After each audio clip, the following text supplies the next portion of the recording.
Ton chat a un comportement qui te questionne ou te dérange? Certains changements chez ton chat t'inquiètent et tu veux l'accompagner au mieux au fil de sa vie? Ici, pour l'aider à s'épanouir, il ne suffisait pas juste de l'aimer, mais aussi de comprendre son fonctionnement. Bienvenue dans les saisons de mon chat, un espace pensé pour des humains sereins et des chats bien dans leurs pattes. Ce podcast ne te promet pas de transformer ton chat. Je n'ai pas de recette miracle pour faire de lui un compagnon idéal pour toi. Mais je peux t'aider à devenir ce compagnon idéal pour lui. Ici, je t'invite à ralentir et à observer pour entrer dans son univers, son rythme, ses besoins, ses émotions et ses limites. Que tu sois en pleine adoption, au cœur d'une crise ou face au vieillissement de ton chat, tu trouveras ici des repères et des ressources pour vivre au mieux chaque étape, chaque saison de sa vie. Je m'appelle Morgane, comportementaliste spécialiste du chat et cat-sitter, mais surtout médiatrice de liens entre l'humain et le chat. J'accompagne celles et ceux qui veulent retrouver ou créer une relation durable et épanouie avec leur chat, en respectant les besoins de chacun. Tous les 8, 18 et 28 du mois, je te partage dans ce podcast des clés de compréhension, des témoignages et des pistes concrètes pour des humains sereins et des chats bien de leurs pattes. Bienvenue dans le podcast Les saisons de mon chat. Dans cet épisode, nous allons aborder les spécificités majeures du deuil animalier. L'une d'elles est la place que nous occupons au moment de la fin de vie. Dans la grande majorité des cas, nous sommes confrontés à une décision difficile qui nous est moins souvent demandée vis-à-vis d'autres êtres humains, celle de faire cesser la vie. Chez l'humain, cette décision n'est envisagée que dans des situations extrêmement encadrées, souvent lorsque la personne n'est plus consciente ou lorsque le déclin cognitif est tel qu'aucune communication claire n'est possible par exemple.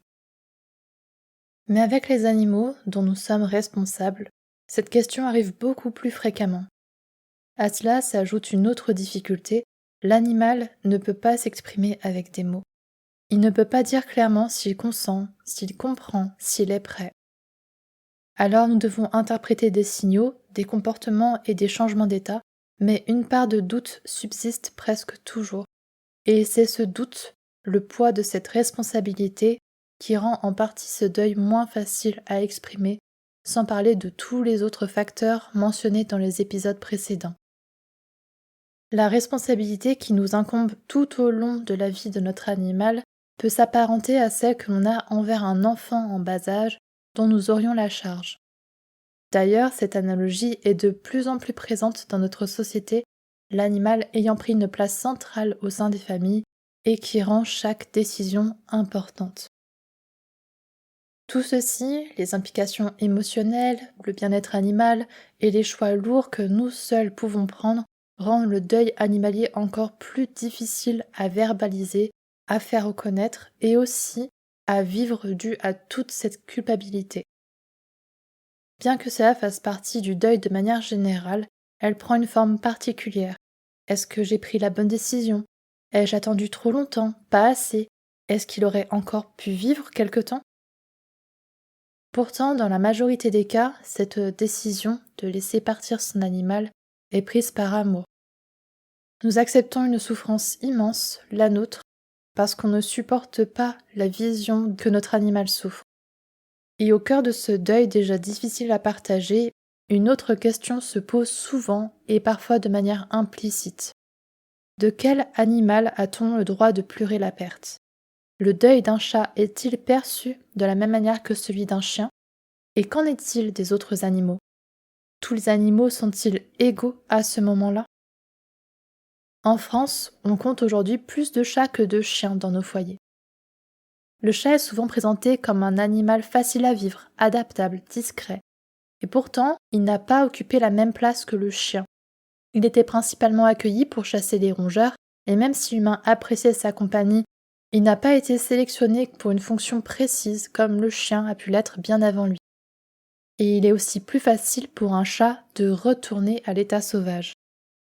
Pour te donner une idée en termes d'implication de l'homme dans la sélection et la création de races, on en dénombre à ce jour quasi 400 côté chien, contre seulement une soixantaine reconnue en France côté chat. Le chat reste un animal largement mal compris et, comme beaucoup d'autres espèces, entouré de préjugés.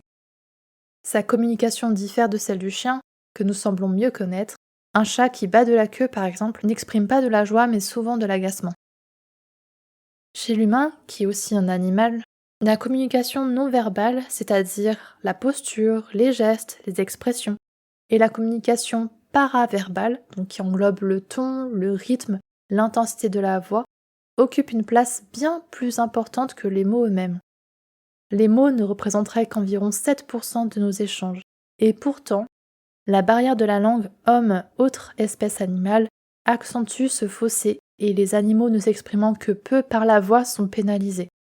Et pire encore si la communication non verbale est moins évidente à lire. Et de ce fait, ils sont parfois moins autorisés à être pleurés. Alors je n'ai personnellement pas vécu de remarques déplacées concernant la perte d'un chien ou d'un chat, mais en revanche j'ai été confrontée à des réactions un peu maladroites au sujet d'un poisson qui s'appelait Nemo. Je l'avais récupéré très malade, à un point où je le pensais même mort en le voyant dans son bac en animalerie. Et d'ailleurs, je tiens à préciser qu'il s'agit d'une pratique que je ne referai plus aujourd'hui, notamment au regard des conditions dans lesquelles vivent ces animaux. Mais à l'époque, ça me brisait vraiment le cœur de constater cet écart entre la qualité de vie que l'animal était censé avoir et celle avec laquelle il devait composer en attendant qu'une personne s'intéresse à lui, et le tout sans savoir si ça allait être pour le meilleur ou pour le pire. J'avais des connaissances sur le sujet et la possibilité de sauver ce poisson, alors je l'ai recueilli.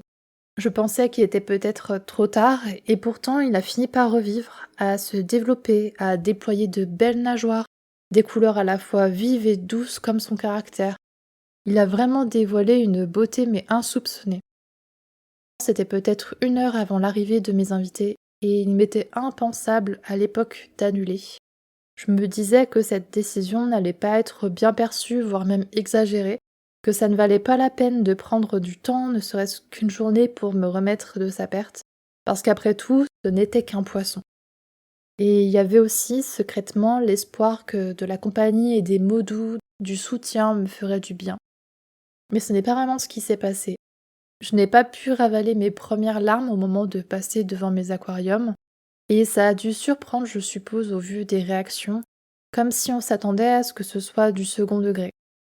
J'aurais probablement dû exprimer clairement aussi mes besoins, mais il y avait toujours cette petite voix qui me disait que ma peine n'était pas légitime. Maintenant, je sais que je réagirais tout autrement, mais sur le moment, j'ai ressenti une forme de culpabilité, de fragilité, comme si quelque chose n'allait pas chez moi.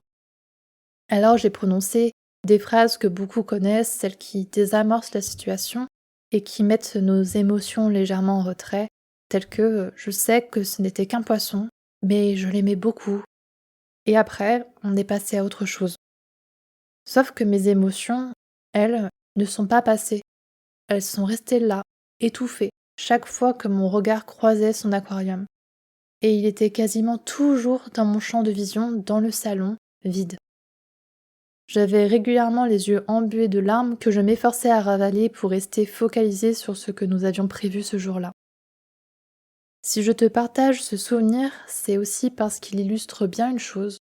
Le deuil animalier ne dépend ni de l'espèce, ni de la taille, ni de la place que la société attribue à l'animal, mais bien du lien, de l'investissement émotionnel et de l'histoire partagée. Et tant que ce lien restera difficile à reconnaître collectivement, le deuil animalier continuera d'être vécu dans le doute, la culpabilité et parfois même le silence. Et c'est pour cela que je me forme à ce sujet, que je m'exprime là-dessus, tout comme d'autres personnes, qu'elles soient professionnelles ou concernées, des humains d'animaux. Merci de m'avoir écouté jusqu'au bout. Si cet épisode t'a plu, n'hésite pas à le partager à quelqu'un qui en aurait besoin. On se retrouve au prochain épisode pour parler de comment nos animaux vivraient le deuil. À très bientôt.